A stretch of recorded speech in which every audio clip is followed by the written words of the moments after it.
It's your boy, Quiz, yo.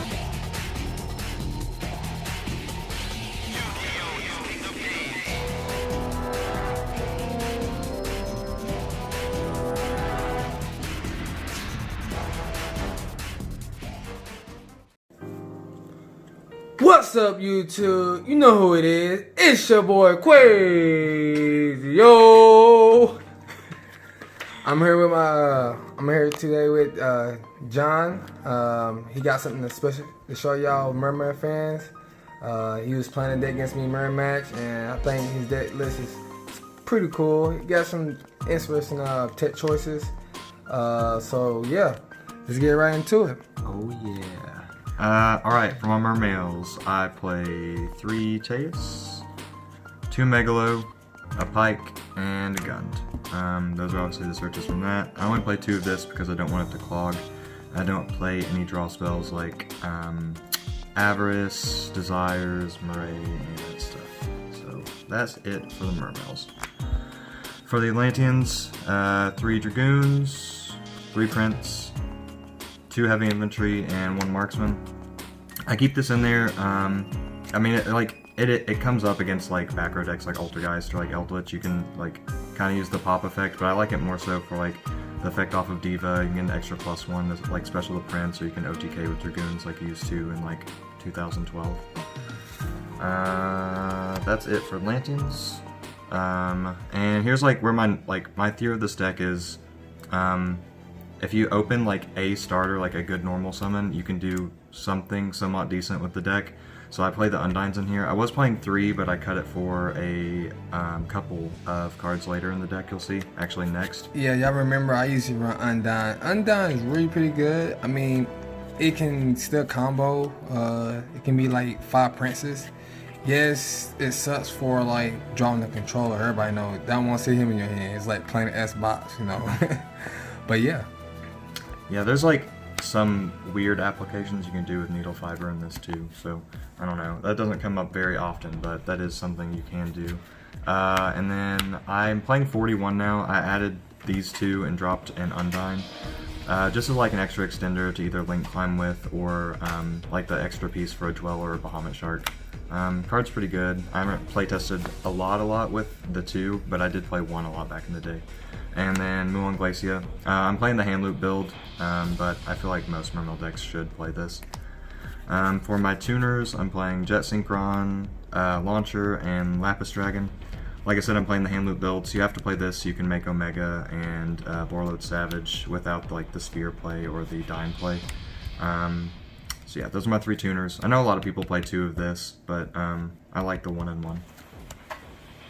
And then my hand trap is 3 Nibiru.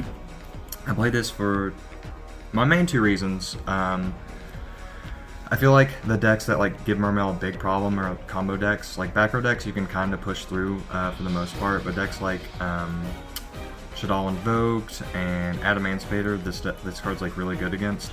And also it's a hand trap that sticks to the field, so it won't turn this card off in your graveyard. And it has synergy with this card in the extra deck. Since it is a rock, when you make this card, it can also be a way to out your opponent's cards. You do have to get, like, it's luck based obviously, but it's just a cool thing. You can rearrange your deck and mill the top 5, and you can potentially clear their board. Yeah, so for like, so I know like you run the Nibiru, like, you know, is it times like, you know, you go first and it might be in your opening hand, or you just forget it if you lose a dice roll and you still have some type of hand trap to stop your opponent. So I can see why you run Nibiru. The rock deck is really strong. I'm still playing against it, you know. And I see they made the Hero Guide that, so it kills Mermail's bot. So it forces us to attack because it banishes. It's like a macro, you know. So it hurts Mermail. So yeah, I understand Nibiru. And that's it for the monsters. Obviously, Mermail's always been like super monster heavy. For the spells, I played 3 Called by the Grave. This will probably only be in my main deck for like another week. I know Sean's talked about it a lot too. People are playing like Nibiru and Impermanence and Chalice like a lot of hand traps that are good against Mermail, but this card doesn't really affect. But I'll probably drop these 3 for Deep Sea Aria when mine come in the mail. Don't get me wrong, guys. I do like Carbide Grave. It's not wrong with it. I mean, it does help with like. I mean, it is good against Outlich and it's good against like cards that to the grave. So it got more utility than I thought it can use. So like, I mean, if some people are still playing Ash and Diva Ash, you are safe. So it makes your opponent have infinite permanence type of Diva. So yeah, people that out there want to run Carbide Grave, still run it. Me personally, don't want to run it because how I combo with my deck, I still play very well. So that's the reason why I don't run Carbide Grave. And then for like one of extenders and starters, Instant Fusion, Reborn, and 1-for-1. I play this over like White Stingray or like Silent Angler. I saw was another like tech that's been coming up a lot. There's nothing wrong with White Stingray or the Silent Angler or whatever like extender of choice. I just like this for like the application of this card with impermanence. If you open this, you can like start with this card and then your Diva's pretty much safe.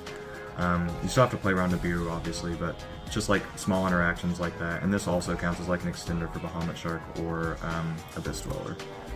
And then we got the 1-equip spell that we search off Megalo. And I play 3 traps, which are also hand traps, impermanence. The reason I picked this one, it could be Chalice if you wanted it to be for like the Shadal matchup, but this, if you draw these 2 in conjunction against like any of the combo decks that are around right now, you can actually resolve the Nibiru and you don't have to worry about like Herald of Pure Light, Crystal Wing, Quackimir Guardian, Winda, any of that stuff. You can just imperm the Nibiru on top of it. That's it for the main deck. 40 cards? 41. 41, that's right, he did say 41. For extra, my extra changed a little bit. Playing Boral Sword and Appaloosa for the Link 4s. I go back and forth about playing this a lot. It came up earlier tonight, but there's a few like other Link monsters I've tinkered around with, like Bujin, Arashima. I want to add Trishula at some point. And the new Deep Sea Synchro and Crocosaur that come out this set. I'm going to want to play test with those a little bit too. So we'll see. And this might stay in there, it might not. I mean, with Mermail, it's pretty easy to kill people anyway, so. That's those 2. Link 2s are these. These should be in like every Mermail list. This is an extender. This card just like helps fix broken bad hands, and then it also can be like a Dryden or a search on your opponent's turn. And everybody knows what Needle Fiber does. Of course, it's insane. Yeah, for sure. For my XYZs, I play Gaios. I do play Big Eye. This is another thing I'm just messing around with. It's kind of good in conjunction with impermanence because you can like imperm their board and break it in the sense of like just taking one of their big negates away from like the Crystal Wing or the Pure Light or whatever. Bahamut Shark, Abyss Dweller, and Toad. These 3 also should be in every Mermail deck. Dweller is just like one of those cards that's always good. That's it for my XYZs. And for Synchros, Dragite, Savage, Omega. I do have to play Desert Locust for the hand loop part of the deck, and then I showed earlier the Mud Dragon for like the instant fusion target and an extender. So the people that don't want to run Big Eye, you run Trishula. That's a card I was telling him about. He should run because it's times at the Moon Glacier play. You can, since you know what your opponent playing, you can go for Trish because you know it just. You get to banish their graveyard and a banishing a card, so it does hurt. Then you have a negate with Dry Knight and whatever, so pretty good. Yeah, with the new set comes out, like I said, these cards right here are probably the ones that'll be up on the chopping block. I'm more likely to keep these 2 in if I stick with the hand loop build and play like the Trish and the Crocosaur, the Trish and like the Deep Sea Synchro. But we'll see. I don't know. It just takes testing. And then my side deck. I lost one of my side deck sleeves, so one of these in a random like white sleeve. But I'm playing 3 Gamma Seal, 3 Cyclone, 3 Lightning Storm, 3 Judgment, and 3 Evenly Matched. So tell people why you run the Solemn Judgments. When they make you go first, or you go first. Yeah, it's when they make me go first, or like if I get to pick that I'm going first, like in game 2 or game 3. It's just an extra layer of protection against like Dark Ruler No More, or just like other problematic cards, just like their like basic boards. So this pretty much always goes in when I'm going first in either game 2 or 3. And it's not bad against Mermail. Stop the number some of the prints. It's really pretty good. Stop like Lightning Storm, Evening Match. Yeah, so Solemn Judge is not a bad card if you got a gut feel. Yeah, these are obviously going second cards. These 9 cards right here.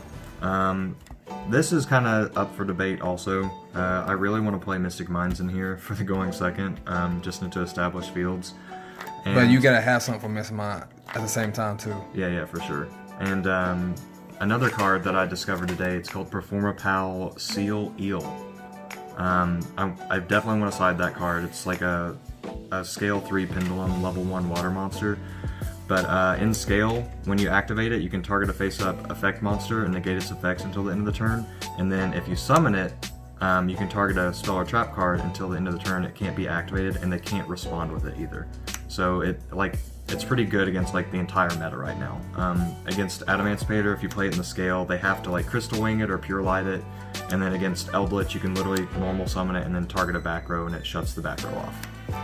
It's pretty good. Yeah, so that'd probably be the Cosmic Psychom replacement if I don't end up maining it. But that is it for my deck profile. Yeah, if y'all enjoyed the video, please leave a like, comment, subscribe. Your boy Quizio will have more awesome content for y'all, so stay tuned, and Quizio's out.